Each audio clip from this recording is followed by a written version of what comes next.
Good morning बच्चों। कल हम लोगों ने दूरी, विस्थापन और चाल की परिभाषा पढ़ी थी। उसके आगे आज इसी चैप्टर में मोशन इन स्ट्रेट लाइन, सरल रेखा में गति का एक बहुत इम्पोर्टेंट टॉपिक है और बहुत ही इंटरेस्टिंग टॉपिक है। आप इसको बहुत इंटरेस्ट के साथ पढ़ेंगे और समझेंगे। ग्राफ, हम लोग यहाँ पर ग्राफ विधि द्वारा गति के समीकरण पढ़ेंगे और ग्राफ पढ़ेंगे कि ग्राफ क्या होता है। देखिए, ग्राफ आप 8th क्लास में भी पढ़ा था कि ग्राफ एक प्रकार का एक चित्र होता है जिसकी सहायता से हम वस्तु की स्थिति, वेग आदि और उसका पोजीशन आदि का हम पता लगाते हैं। ग्राफ देखा आपने, पढ़ा था कि यहाँ पर 2 कोऑर्डिनेट लिए जाते हैं।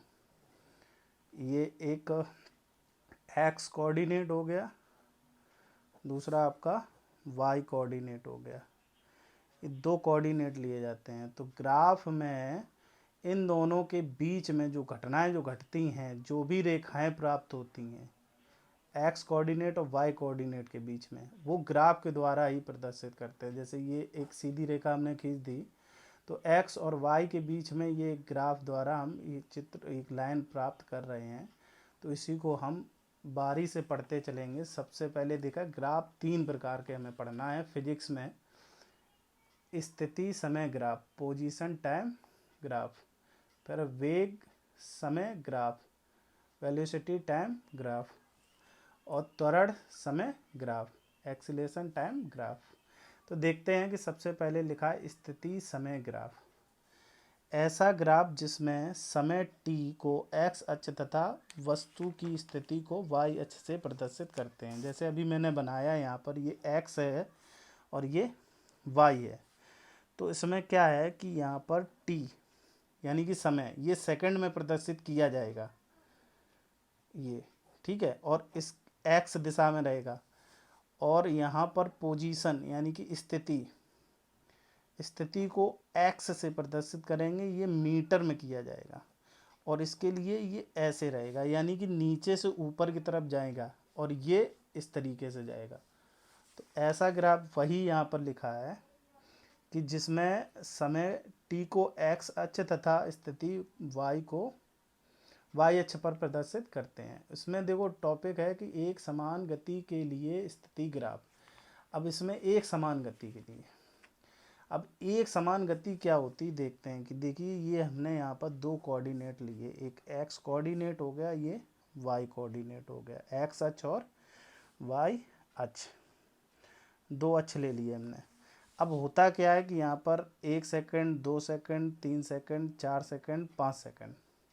यहाँ पर देखते हैं कि ये हमने समय t लिया सेकंड में, ठीक है, और यहाँ पर स्थिति x मीटर में, ठीक है, 1 metre, 2 metre, 3 metre, 4 metre, 5 metre. तो कहने का मतलब इसमें देखिए ग्राफ कैसे बनेगा, ये समझेंगे कि 1 सेकंड में 1 मीटर, एक समान चाल चल रही है, और 2 सेकंड में 2 मीटर, तो 3 सेकंड में 3 मीटर। यानी कि ये इधर जो मीटर चल रहे थे, ये इसकी समान गति का आभास करा रहा है, बता रहा है कि 1 सेकंड में 1 मीटर, तो 2 सेकंड में 2 मीटर, 3 सेकंड में 3 मीटर, 4 सेकंड में कितना हो जाएगा, 4 मीटर। तो इसके लिए जो सीधी रेखा हमें प्राप्त होगी, ये देखिए ग्राफ हमारी जो है सीधा एकदम प्राप्त होगा, सीधी रेखा। वही हमने यहाँ प्रदर्शित किया है कि स्थिति x मीटर में, समय t सेकंड में। और इसके लिए हमने यहाँ पर टॉपिक में लिख दिया है कि एक समान गति के लिए स्थिति समय ग्राफ एक सीधी रेखा प्राप्त होती है। ये एक समान गति के लिए होती है। अब देखिए, असमान गति के लिए स्थिति कैसी होती है।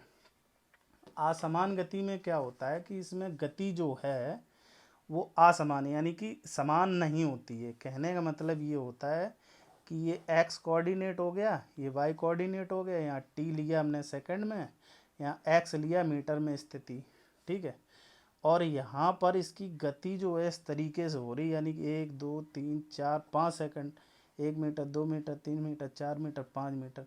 ये 1 मीटर जो है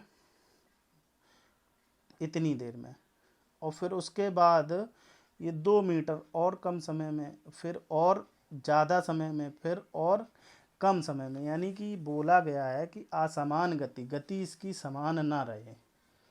तो यहाँ पर ये एक वक्र के रूप में प्राप्त होगा, सीधी रेखा प्राप्त नहीं होगी। यानी कि कहीं ज़्यादा कहीं कम असमान गति हो रही है, एक समान गति नहीं है, असमान। एक समान गति वो होती है जो कहते हैं कि 1 मीटर प्रति सेकंड 1 मिनट में चल रही है, तो अगले मिनट में भी उतनी चलनी चाहिए, और उससे अगले मिनट में भी उतनी चलनी चाहिए। लेकिन यहाँ एक समान गति नहीं है, कौन सी? असमान गति है। तो ये वक्र के रूप में। अब देखते हैं विरामावस्था में क्या है। देखिए विरामावस्था भी समझते हैं। ये देखिए, ये कोऑर्डिनेट लिया, एक्स कोऑर्डिनेट, वाई कोऑर्डिनेट। यहाँ पे देखिए समय t, पोजीशन x मीटर में, और समय t सेकंड में। किसी समय मान लीजिए कि ये पिंड यहाँ पर है, 1 2 3 4 5 6, 1 सेकंड में भी यहीं पे है, 2 सेकंड में भी यहीं है, 3 सेकंड में भी यहीं है, 4 सेकंड में भी यहीं है, 5 सेकंड में भी यहीं। कहने का मतलब ये है कि विरामावस्था में जब पिंड अपनी जगह पे है, यहीं पे रुका हुआ है ना, ये चल तो रहा नहीं है, तो 1 सेकंड में भी वहीं पे है, 2 सेकंड में भी है। समय बढ़ रहा है लेकिन वस्तु की पोजीशन नहीं बढ़ रही है, स्थिति नहीं बदल रही है, ये यहाँ से यहाँ नहीं पहुँची है। तो ये हमारा जो है विरामावस्था में ग्राफ हो गया। विरामावस्था में होता क्या है कि ये टी के समांतर एक सीधी रेखा प्राप्त होती है, ग्राफ टी के समांतर एक सीधी रेखा में प्राप्त होता है, ये विरामावस्था में। अब देखिए इसे ग्राफ से प्राप्त प्रवणता क्या होती है। प्रवणता को समझने वाली बात है कि देखते हैं, देखो यहाँ पर ये हमने यहाँ पर 2 चीज़ें ली, एक ये कोऑर्डिनेट और एक ये कोऑर्डिनेट। ये कौन सा? एक्स कोऑर्डिनेट, ये कौन सा? Y coordinate. और ये इधर क्या चलेंगे? टी, और इधर क्या चलेंगे? एक्स, मीटर में। तो ये देखिए यहाँ पर एक्स की ये धन अक्ष होती है, और इधर चलते हैं तो ये एक्स डैश ऋण हो जाता है, ये वाई ऊपर धन अक्ष होता है, और नीचे पे ये कोऑर्डिनेट पढ़ाया था मैंने आपको। तो एक ऐसी अगर रेखा यहाँ पर खींच दें, और इसके साथ जो कोण बनता है, यानी कि एक्स अक्ष की धन दिशा के साथ बना हुआ कोण जो है वो प्रवणता कहलाती है। एक्स अक्ष के धन दिशा के साथ झुकाव प्रवणता होती है। प्रवणता का फॉर्मूला क्या होता है कि m बराबर टेन थीटा। क्या होती है? m बराबर टेन थीटा। तो m बराबर टेन थीटा। अब यहाँ पर देखते हैं कि यहाँ पर जब चले हैं तो यहाँ से यहाँ तक की दूरी है t, और यहाँ से यहाँ तक की दूरी है x, और टेन थीटा बराबर क्या होता है कि लंब बटे आधार होता है। क्या होता है? लंब और बटे आधार। तो लंब इसका कितना है? x, और बटे आधार क्या है? t, और बराबर में यहाँ क्या हो गया? m। अब देखिए x क्या है? ये स्थिति है। x क्या है? स्थिति बता रहा है x, यानी कि विस्थापन। क्या बता रहा है? विस्थापन कितना हो रहा है। पहले यहाँ पर ये पिंड था, ठीक है, यहाँ पर, अब यहाँ पहुँच गया तो इतना विस्थापन हो गया उसका, और t समय बता रहा है, बटे समय। विस्थापन बटे समय बराबर, और विस्थापन बटे समय को हम लोग क्या कहते हैं? वेग। क्या कहते हैं? वेग। तो इसकी जो प्रवणता बताता है वो वेग बताता है। वही देखो यहाँ पे लिखा है, एक्स अक्ष के साथ झुकाव प्रवणता m होती है, टेन थीटा लंब बटे आधार, और एक्स बटे टी, विस्थापन बटे समय, यानी कि वेग बराबर विस्थापन बटे समय। स्थिति समय ग्राफ पढ़ रहे थे हम लोग। स्थिति समय ग्राफ की प्रवणता वस्तु के वेग को बताती है। किसको बताती है? वेग को। अगला टॉपिक है वेग समय ग्राफ। अभी हम लोग स्थिति समय ग्राफ पढ़ रहे थे, अब वेग समय ग्राफ पढ़ेंगे। ऐसा ग्राफ जिसमें समय t को x अक्ष पर और वेग v को y अक्ष में लेते हैं। वही चीज़ जो अभी बताई है। देखिए यहाँ पर x अक्ष में हमने समय t लिया, अब यहाँ पहले स्थिति लेते थे, अब हम यहाँ पर पोजीशन की जगह अब हम क्या ले रहे हैं? वेलोसिटी, वेग ले रहे हैं। ये मीटर पर सेकंड में होता है, और ये अब लिखा है एक समान गति के लिए वेग समय ग्राफ। एक समान गति यानी कि यहाँ देखिए ये जो पिंड है वो 4 मीटर पर सेकंड की गति 1 सेकंड में भी कर रहा है, 2 सेकंड में भी, 3 सेकंड में भी, 4 सेकंड में भी, यानी कि इसकी गति बदल नहीं रही है, वही गति है 4 मीटर प्रति सेकंड। 4 मीटर पर सेकंड है वो 1 सेकंड में, 2 सेकंड में, 3 सेकंड में। तो इसकी जो रेखा समय ग्राफ प्राप्त होगा हमारा, वो टी के समांतर सीधी रेखा मिलेगी। कैसी मिलेगी? सीधी रेखा। ये एक समान गति के लिए वेग समय ग्राफ है।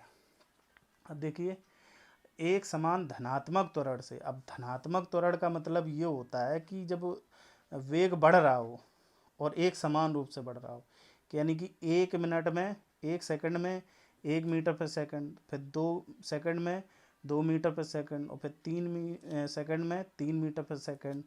और ऐसा जो त्वरण होता है वो हमेशा धनात्मक त्वरण कहलाता है।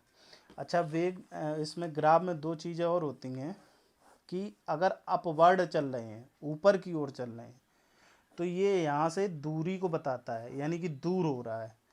और अगर ये डाउनवर्ड चल रहा है, ये नीचे की तरफ चल रहा है, तो ये पास आने का संकेत होता है। ग्राफ में ये 2 चीज़ें ध्यान रखने वाली बात होती है। अगर ऊपर की तरफ जा रहे हैं, अपवर्ड चल रहे हैं, तो दूरी बताता है, और नीचे की तरफ आ रहे हैं तो डाउनवर्ड में जो है पास आता है ये। तो एक समान त्वरण वही बताया है यहाँ पर कि 1 सेकंड में 1 मीटर पर सेकंड, फिर 2 सेकंड में 2 मीटर पर सेकंड, फिर 3 मीटर पर सेकंड, यानी कि एक समान धनात्मक त्वरण से सीधी रेखा प्राप्त होती है ग्राफ में। असमान त्वरण में क्या होता है? फिर वही बात आ गई कि असमान है, यानी कि समान त्वरण नहीं है, यहाँ पर वक्र रूप में प्राप्त होगा। 1 सेकंड में 2 हो रहा है, फिर 2 सेकंड में 3 हो जा रहा है, फिर 5 हो जा रहा है, फिर 6 हो जा रहा है, यानी कि वक्र रूप में प्राप्त होगी, सीधी रेखा प्राप्त नहीं होगी। इसकी प्रवणता देखो क्या होती है। इसकी प्रवणता में क्या होता है कि ये x कोऑर्डिनेट, ये y कोऑर्डिनेट, और यहाँ से एक हमने सीधी सी रेखा खींच दी और इसके समांतर एक रेखा हमने और ले ली, क्योंकि यहाँ पे तो है नहीं, तो t के समांतर एक रेखा ले ली हमने, तो ये हमारा t हो जाएगा। ठीक है, तो इसमें होता क्या है कि m बराबर tan थीटा, और ये जो विस्थापन हमारा हुआ है वो v, यानी कि वेग में परिवर्तन होगा यहाँ पर, वेग परिवर्तन बटे समय।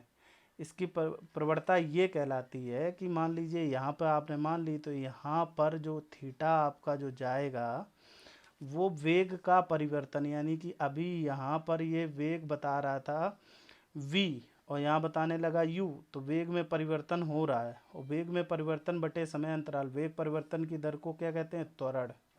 क्या कहते हैं? त्वरण। तो इसकी जो प्रवणता वो बताता है, वो त्वरण बताता है, एक्सीलेशन।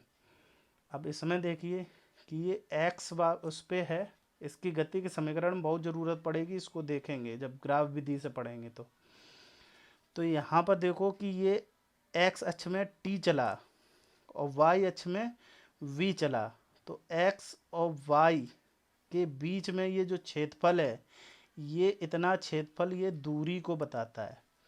देखो लिखा है क्षेत्रफल बराबर लंबाई गुणा, क्योंकि ये आयत बन गया है। क्या बन गया? आयत। तो आयत का क्षेत्रफल होता है लंबाई गुणा चौड़ाई। लंबाई कितनी इसकी?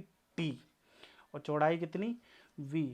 तो ये लिखा है दूरी गुणे विस्थापन, दूरी गुणे चाल, दूरी गुणे चाल, और चाल और दूरी का गुणा अगर हम कर दें, समय और चाल, ये हो गया आपका समय और ये हो गया चाल, और समय गुणे चाल क्या कहलाती है? दूरी। क्या कहलाती है?